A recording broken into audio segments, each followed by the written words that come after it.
wanaoonekana wanahubiri na kusaidia kuzungumza kuwa nchi iwe na amani, wanaonekana wana makosa.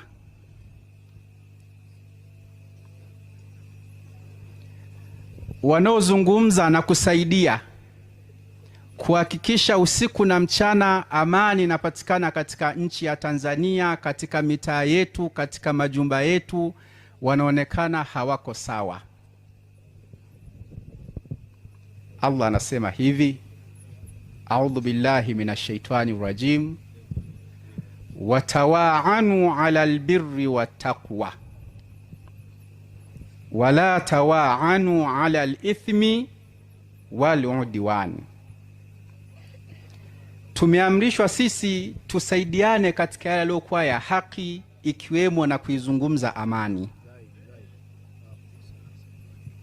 ikiwemo na kuhakikisha kwamba usiku na mchana amani inapatikana katika majumba yetu, katika mitaa yetu, katika wilaya zetu, mikoa yetu, katika nchi zetu. Na tukakatazwa tusaidiane katika yale ambayo yanomchukiza Allah, yanovunja amani.